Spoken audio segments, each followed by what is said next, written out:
Hey everyone, we're the Casual Irish Gamers and we're taking a casual review of For Honor. I'm Al, and at the moment I'm here with Dan C and Dan S. Hey Dan S everybody. is currently playing the game. And we're going to have a quick look at this. This here is a domination match, which is, as I said, controlled by Dan S. Oh, okay. Yeah. Domination matches, they're pretty much a capture the area type of game where you just capture an area, build up points, and just first person to 1,000 kind of wins. They're one of 3 different match types. The other one is a 4 versus 4 death match, and the other one then is a 1 versus 1 match, which nobody really seems to play that much. So for me, this is actually my favourite type of matches, and like after all playing all the characters, my favourite is definitely the samurai. The reason I love this so much is basically because you can recuperate your health from killing these minions if you have the skill selected.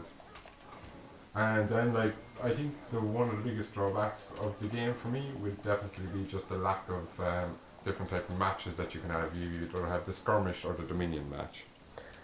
Yeah, you're right there, Dan. It is very limited in its variety.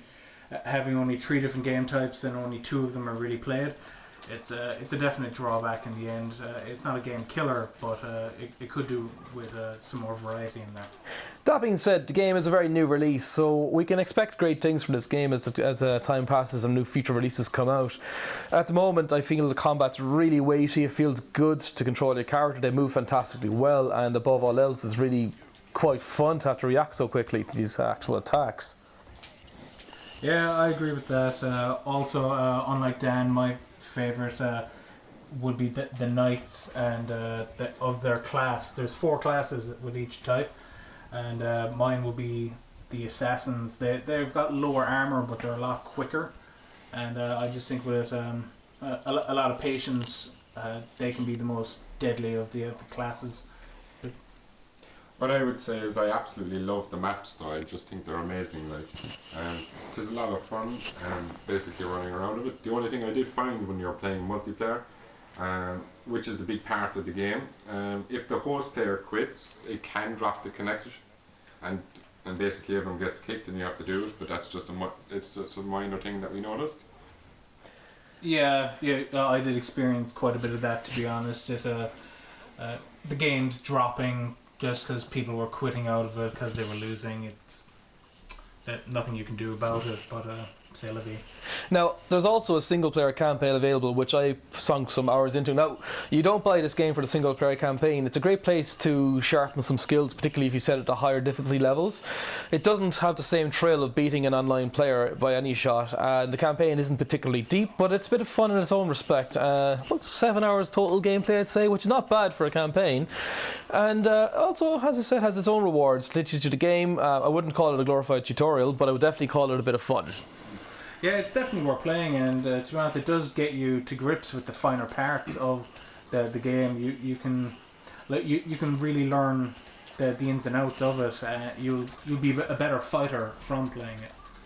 Like what I would say, just in learning the game, is creating custom matches with the AI. It's definitely like one of the things I would recommend in trying to learn the game, especially at the start. Now, the custom matches at the moment are, I would say, restricted by the game types available, but as Dan said, it is particularly good for learning how to play the game, and a good way to grind some currency and some experience in the game. Now, upgrades are earned in this game through a currency called Steel. With this Steel, you can invest it to make your character's appearance change in general appearance, and also in actual weaponry, so subtle little upgrades, and there is a very, very deep customization tree available for this game. The steel itself, though, it's pretty hard to come by. You get it after completing every match, but it's doled out in tight amounts. It's not easy to accrue. It does kind of encourage you to spend real-world money to buy it, which I'm not surprised by that, but it is a drawback to games these days that they encourage you to spend more money. Yeah, the pay-to-win model of games isn't particularly popular. Now, it's not at all necessary in this game. You can absolutely grind it up, but it will take you the better part of your existence to do so. Definitely, you need to be dedicated to build up your coinage to buy the better items. But with some patience, you can do it, and it's worthwhile to save your wallet.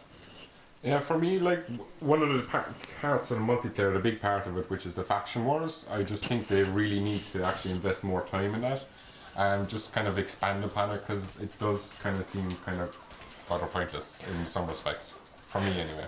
We could use a better reward structure. It doesn't feel like you really care whether or not your faction wins that week. There could be more to it. Again, this is a very early release of the game, so this is all stuff that can come down the line. It's not necessarily the be-all and end-all. Yeah. Another small complaint I had with that is that you had to pick which faction you join before knowing anything about it, which made me less invested in that faction's success. It's just a small gripe, but I wish I could have experienced what each faction was like before having to make a choice which one to give my allegiance to. Just on the back of that, I think it'd be a great idea if they did like the first chapter of each of the Vikings, the samurai, and the knights. If they actually let you do one mission of each and then decide, which would have been much better. Yeah, that would definitely been better, a better experience. Now, combat in general, it's very simple to pick up on, but if you dedicate the time to it, there's a lot of tactical awareness that you develop over time.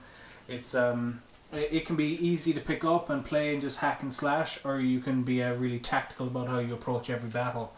The controls are basically you've got guard, a light attack, and a heavy attack, but you also have to choose from 3 different options where you defend from as well, and you also have additional special abilities that you can do, such as throwing grenades is an ability that this particular character has.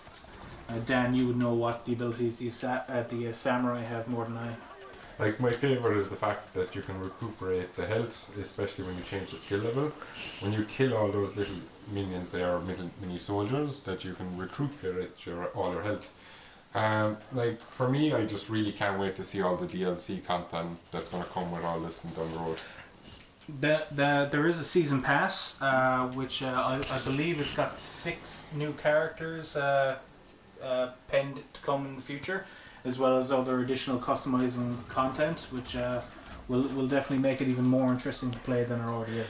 Part of the interesting thing in regards to how you play the game, the choice of character very much affects this. As you see now, Dan's playing as an assassin, and he cannot take much hits, so he needs to play the dodge game, he needs to play the block game, whereas the gent he's playing against has a big axe, can take hits, but isn't particularly agile, so it really does add that extra tactical element. Now, death comes swift and fast, but it's often entertaining, so thankfully he can have some fun with that. Oh, and there he goes. Well, dying has always come easy for me. Doing it with style. But then again, in fairness, I learned how to die from Dan when he played Titanfall. Oh. I only died twice. Then I died again towards the end. Alright, I think that more or less covers what we have to say about the game for the moment. As we said, we enjoyed the game. I think it was great fun. Has some drawbacks, but nothing that would absolutely turn us off playing the game, and it'll come with more depth as time comes on. I personally give this game an 8 out of 10, and it has plenty of replayability, and something well worth looking at. What do you think, Dennis? I agree. It's definitely a challenge worth playing. It's worth giving a go to. Its reach may exceed its grasp, but I have high hopes that with the season pass content coming, that good things are to come. Yeah, for me, I absolutely love this game, and what I think we were talking about before we started playing this is what we'd love is a split screen, and just so we could play like locally in our own rooms or something, like with the 3 of us if we were just kind of having a bit of fun. Like for me, it's definitely an 8 out of 10. However, I do have to specifically mention Mad Rare Pair Designs, who designed our logo for us. It's absolutely amazing, and we do have to thank them. Okay, with that, we're going to wrap this up. Thanks everybody for watching. Remember to like, subscribe, follow. We are the Casual Irish Gamers, and keep an eye out for future videos from us.